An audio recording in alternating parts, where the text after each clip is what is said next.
What's your favorite scary movie? Even after 3 decades and 7 films, Sidney Prescott still can't catch a break. In case it's been a while since you've seen all the Scream movies, here's a recap of Ghostface's first 6 killing sprees before you go see the 7th. And spoiler alert, it never works out for the dipshit in the mask.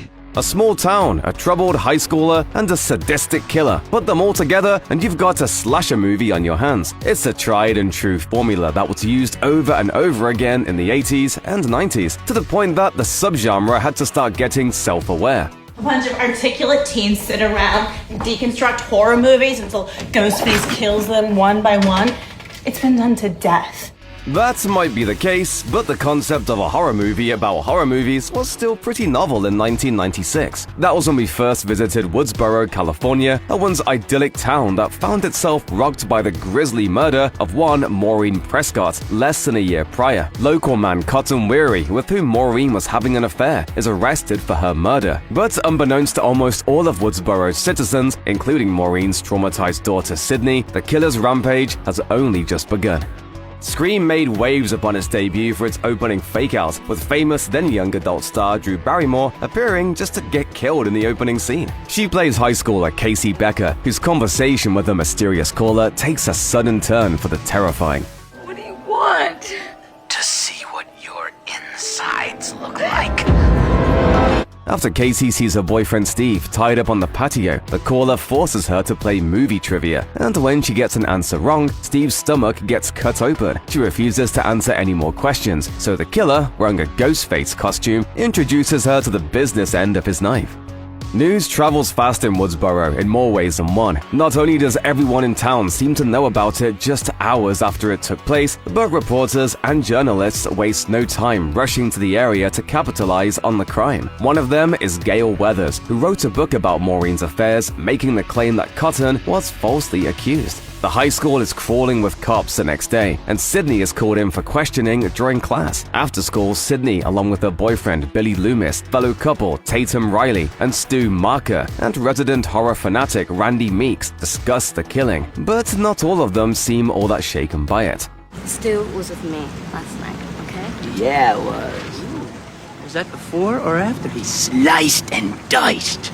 After that, Sydney heads home. Her dad Neil is out of town, so she's completely alone when she gets a call from the same sinister voice that Casey spoke to before her death. If you hang up on me, you'll die just like your mother. Do you want to die, Sydney?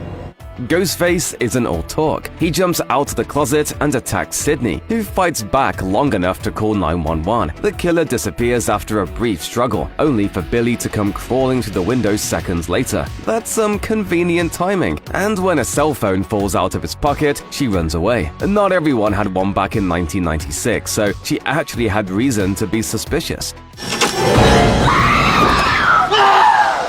Dewey Riley, the local sheriff's deputy and Tatum's older brother, arrives at the Prescott house and has Billy arrested.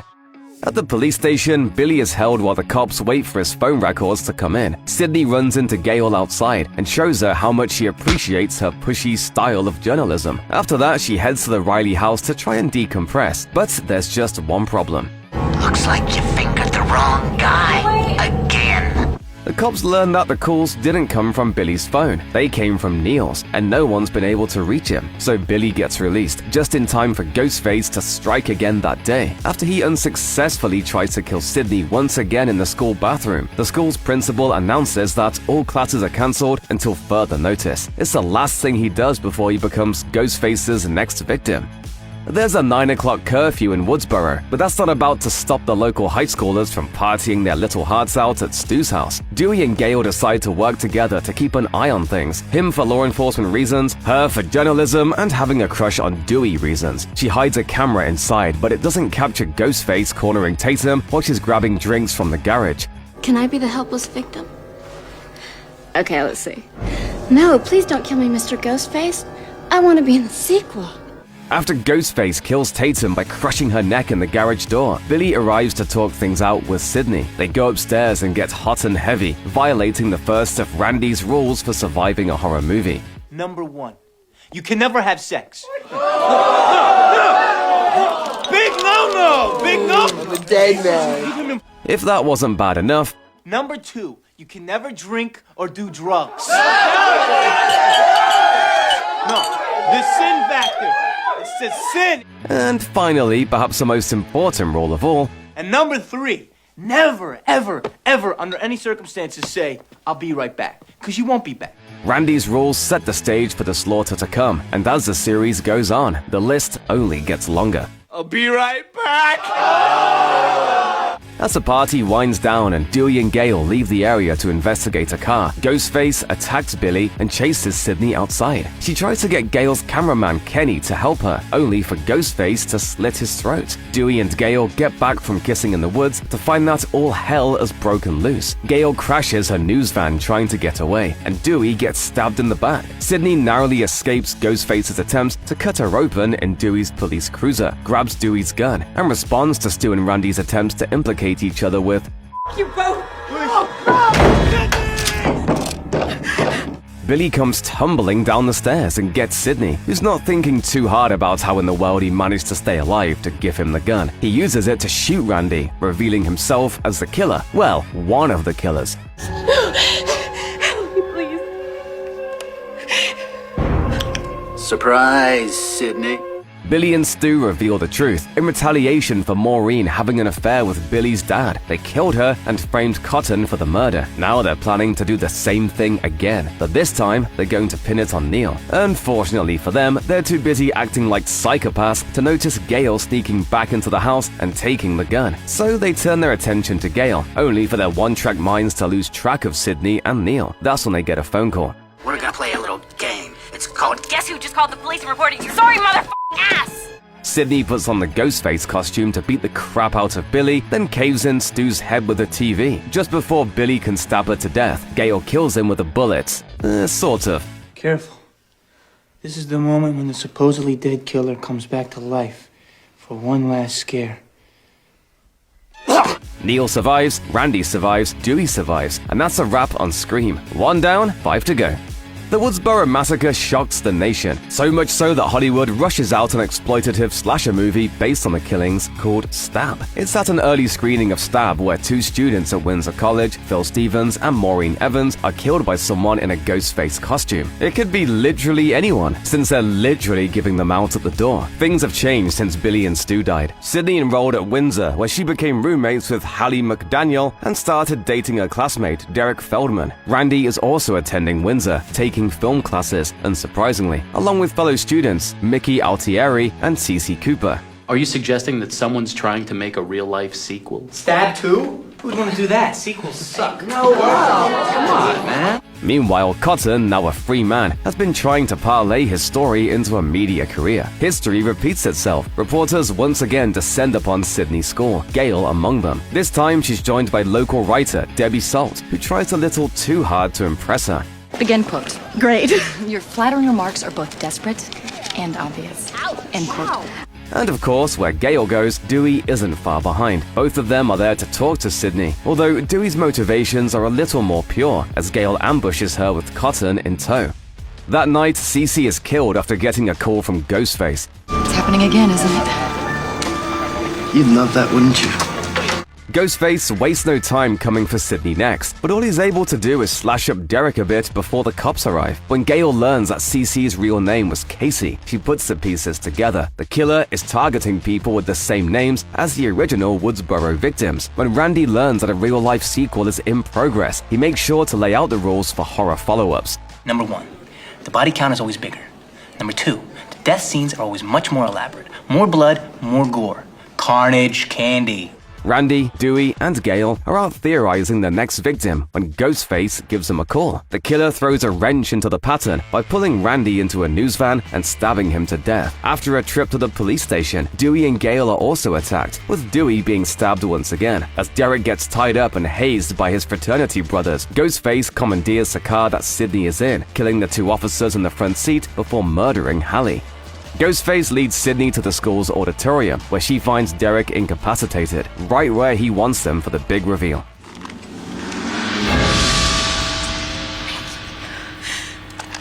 Surprise, Sydney.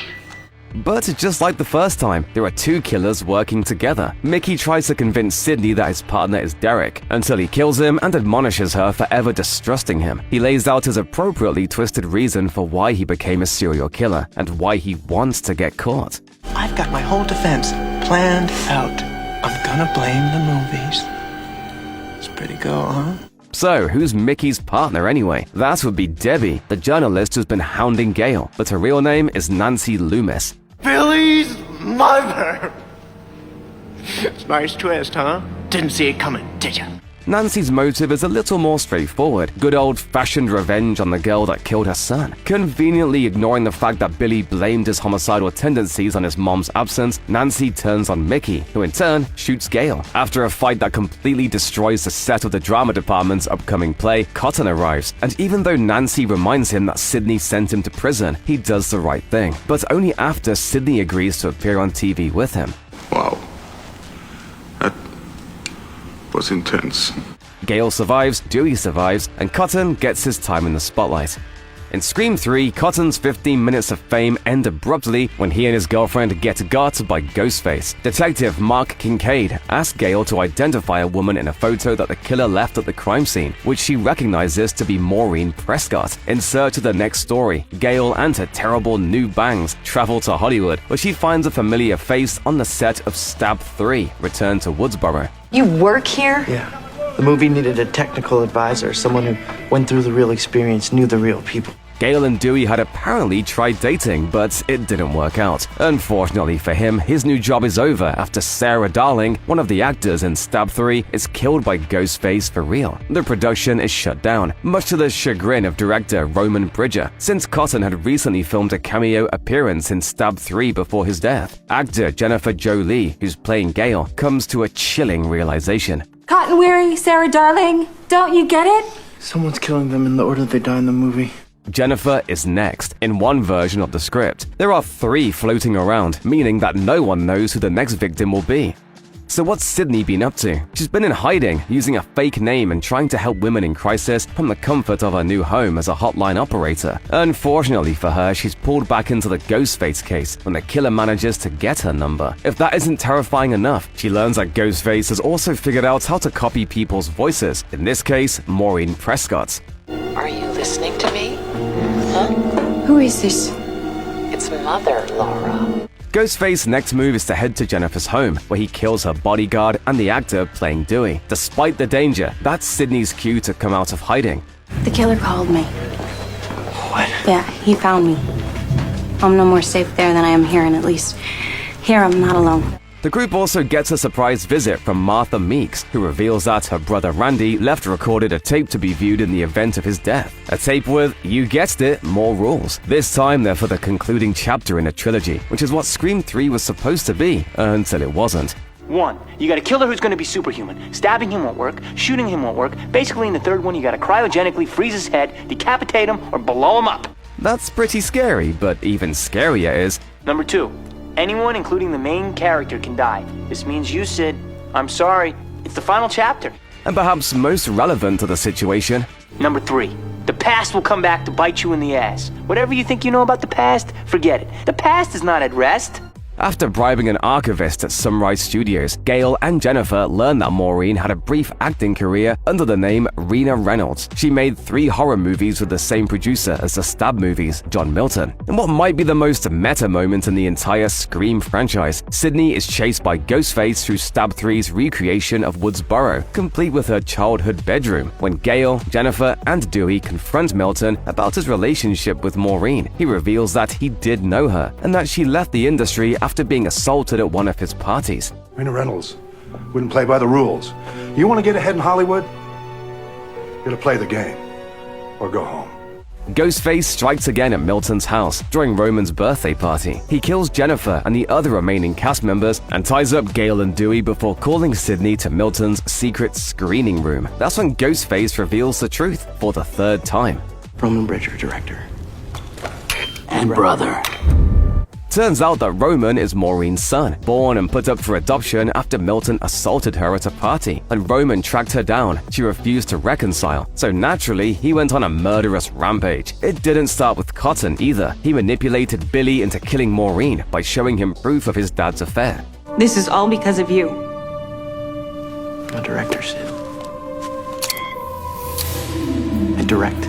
Roman kills Milton, his father, and threatens to frame Sydney for the Ghostface murders. Thankfully for her, she and Dewey kill him before he gets the chance. A decade passes without any Ghostface-related activity, but in Scream 4, the mass killer slays 2 teenagers on the 15th anniversary of the Woodsboro Massacre. Sydney arrives back in her hometown for a stop on her book tour, just in time for hell to break loose once again. It's not like she can just leave though, not after the cops find bloody papers and a Ghostface mask in her trunk. Meanwhile, a new generation of Woodsboro High students find themselves wrapped up in the intrigue. Sydney's cousin, Jill Roberts, along with her friends, Kirby Reed and Olivia Morris, find themselves on the receiving end of one of Ghostface's phone calls. Dewey, now the sheriff of Woodsboro, finds himself overwhelmed by Ghostface's sudden resurrection. It doesn't help that Gail, who's now his wife, is trying to worm her way into the investigation. I wrote the book on this. The Woodsboro Murders by Gail Weathers. But you're not a reporter anymore, Gail. She won't be stopped that easily, though. After Ghostface claims Olivia as his next victim that night, Gail teams up with Robbie Mercer and Charlie Walker of the Woodsboro High Cinema Club. Despite Ghostface taking the life of her publicist just minutes after she fired her, Sydney makes an appearance at the cinema club as a favor to Gail. As the rebooted versions of Randy, Robbie, and Charlie theorize that the killer is making a real-life remake, that only can mean one thing: more rules. Nick Hill's got to be way more extreme. Modern audiences get savvy to the rules of the originals, so the reversals become the new standard. If the remake theory is true, then Ghostface will strike next at a party, like the Stab movie marathon taking place in the local barn that night. Gail sneaks in to plant some hidden cameras, but Ghostface takes them all down and sticks a knife in her shoulder. That's when she realizes that Robbie and Charlie were right. He's recording the murders. What? This time, he's making the movie. With Dewey tending to his wife, Ghostface gets the chance to kill 2 of his deputies along with Jill's mom. His next stop, Kirby's house, where the remaining teenagers are gathering for an after-party. This is what the reboots do. They one-up the original ending. The Woodsboro murders ended at a party, so in the remake, The party's the false ending, new rules. Robbie is the first of the after-party attendants to bite it, and Sydney arrives just in time for Ghostface to chase her around the house. Ghostface grabs Charlie and ties him up, only for Charlie to reveal himself as one of the killers by stabbing Kirby when she frees him. He runs inside and holds Sydney at knife point, and just when it looks like she might get away, she gets shanked by her own cousin. Hello, Sydney. Surprised? Jill's motive is jealousy. Since Sydney found fame and success by surviving the Woodsboro Massacre, she orchestrated and recorded another killing spree that she could pin on her ex-boyfriend, Trevor, and be the sole survivor of. And we mean sole. Jill turns on Charlie, who she manipulated into joining her by seducing him. Don't you get it? This has never been about killing you. It's about becoming you. After stabbing Sydney again, wrecking the crime scene, and injuring herself enough to make her story believable, Jill is taken to Woodsboro Community Hospital. So is Sydney, who's somehow not dead. Dewey arrives just to get bashed by a bedpan, and while Gail is distracting Jill, Sydney manages to give her cousin a good shock with a nearby defibrillator. Clear. Clear? Clear. Sydney finally kills Jill with a shot to the heart, ending Ghostface's reign of terror for another 10 or 11 years. Scream 5, which was confusingly just called Scream, kicks off when Woodsboro local Tara Carpenter is stabbed 7 times by Ghostface while she's home alone at night. But unlike all the other victims in Scream opening sequences, she manages to survive the ordeal. She's visited by her sister Sam, Sam's boyfriend Richie, along with her close friends. These are Chad and Mindy, the twins, and Wes. I used to babysit them all. Which is always how I like to be introduced. Sam ghosted her family for years until finally returning to see Tara. And after Stu's nephew Vince becomes the new Ghostface's second victim, and Sam almost becomes the third, she finally tells her why. As a teenager, Sam learns that Billy Loomis had an affair with her mother, and that he's actually her biological father. If that's not bad enough, she's also plagued by persistent visions of him taunting her. Antipsychotics aren't working as well as they used to, are they? You. can't run from who you are, Sam. Tara doesn't exactly take the news well. Sam and Richie rope Dewey into the mix, and even though he's resistant at first, he doesn't have anything better to do now that he's off the force and divorced from Gail. But first, he has his own set of rules. Rule number 1, never trust the love interest. Bad news for Richie. Up next. Rule number 2, killer's motive is always connected to something in the past. And finally. Rule number 3, and this is the most important rule.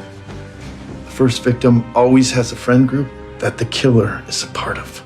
Dewey tells Gail and Sydney, the latter of whom is now married with 3 kids, the bad news that Ghostface has returned. After that, he pays a visit to the home of Mindy and Chad Meeks, Martin, the niece and nephew of Randy, to plan their next move with their friends. After Sam spills the beans about her parentage, they realize that the victims this time around are related to people involved in previous massacres. Oh my god, he's making a requel.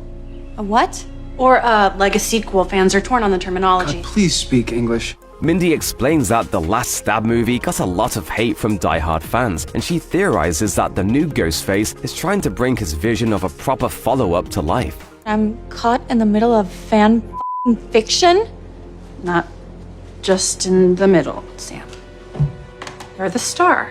Ghostface proceeds to kill Wes and his sheriff mother, Judy, who was one of Dewey's deputies during the investigation a decade prior. Naturally, Gail is back in town to see what's going on. Back at the hospital, things look bad for Tara when she comes across a cop with his throat slit. Richie arrives just in time to get attacked by Ghostface, and Sam and Dewey follow. The new characters are able to get away, but Dewey gets stabbed for the final time. I should have stopped him. If you had, my sister would be dead. Sydney finally arrives back in Woodsboro and asks Sam for help, but Sam decides to leave with her sister and her boyfriend instead. Unfortunately, Tara is missing her inhaler, so they head over to her friend Amber's house to pick it up. It's not an ordinary house though, it's Stu's former home, where he and Billy died, and Amber's throwing a party. When they arrive, Richie breaks it up, but not before Chad gets ambushed by Ghostface. Mindy is next, leaving only Sam, Tara, Richie, Amber, and Chad's girlfriend, Liv. They don't have to wait too long for Ghostface to show herself after that. Welcome to Act 3. Sydney and Gail arrive at the Marker house, giving both of them deja vu. Richie reveals himself to be Amber's accomplice and secret boyfriend by stabbing Sam. They're disgruntled Stab superfans who got so mad at the latest installment that they became serial killers to give it source material and get it back on track. Nobody takes the true fans seriously. Not really. They just laugh at us. And why? Because we love something? Cue the drawn-out explanation and physical struggle. Amber gets shot by Gail and falls onto the stove, burning her alive. Just when it looks like Richie is about to kill Sam, she embraces the 2 generations of serial killers that came before her and turns him into a human pincushion. And with that, the Woodsboro legacy murders are over. Thankfully, Chad and Mindy live to see another movie. Sydney gets a much-deserved break in Scream 6, which follows the young survivors of the last massacre, the so-called Core 4, to New York City. The opening sequence subverts expectations by revealing the identities of Ghostface after the first kill, only for them to be murdered by a different, more competent Ghostface. As Tara and the Meeks Martins try to move on by embracing college life, Sam finds herself the victim of an online conspiracy alleging that she's committing the last round of murders. Have you even gone to see the counselor once? No, I'm not going to. Why not? Because I'm uninterested in living in the past like you are. What's that supposed to mean? Sam's ID is found at the crime scene of the Ghostface wannabe killings, so she's called in for questioning by her roommate Quinn's dad, Detective Bailey. On the way, she gets a call from Richie's old number with you-know-who on the other end. I'm going to show the world who you really are, a liar and a killer. I'm going to punish you, Sam. Ghostface wastes no time coming after the Carpenters, immediately attacking Tara. She survives, but these bodega guys don't. The FBI gets involved, sending Special Agent Kirby Reed, yes, that's Kirby Reed, to investigate. And of course, where there's Ghostface, there's Gail. The killer's next victim is Sam's therapist. Whoever's doing this is trying to implicate Sam, and according to Mindy, they're following the rules of long-standing horror franchises. Rule 1. Everything is bigger than last time. Bigger budget, bigger cast, bigger body count, longer chases, shootouts, beheadings. Go big or go home. Up next. Rule 2. Whatever happened last time, expect the opposite. Franchises only survive by subverting expectations. And lastly, some bad news for Gail and Kirby. And Rule 3. No one is safe. Legacy characters, cannon fodder at this point. Ghostface strikes next in the Core 4's apartment building, taking down Quinn and Mindy's girlfriend, Annika. Chad suspects his roommate, Ethan, who was conveniently absent. Gale shows the group her newest discovery, a hidden Ghostface museum full of paraphernalia from the killings. Ghostface goes after Gale next, killing her boyfriend and putting her in the hospital. The new plan is to lure Ghostface to the museum, but on the way there, Mindy gets stabbed on the train. When the others reach the museum, they find themselves locked inside. They're chased around by not one but two Ghostfaces, both of whom stab Chad. When Detective Bailey arrives, he shoots Kirby 4 times, revealing himself to be the father in a family of killers. You? Yeah, of course me. Frankly, I expected more from the two of you after what you did to us. What do you mean, us? The other Ghostfaces are Quinn, who faked her death, and Ethan, who faked not being related to her and the detective. They started killing as revenge for what happened to Richie, who was the third sibling until his gruesome demise. Naturally, they're also responsible for all the online hate that Sam's been getting. The heroes win by embracing Ghostface's history. After shooting and killing Quinn, Sam puts on Billy's Ghostface costume and stabs Detective Bradley to death. Nice. Thanks. After Ethan survives a knife to the mouth from Tara, Kirby kills him with the same TV that took out Stu. Gale is okay, Kirby is okay, the Core 4 are okay, everything is okay, until February 27th, when the 7th Ghostface murders will begin. We're gonna carry on and plan the sequel, cause let's face it, baby, these days, you gotta have a sequel.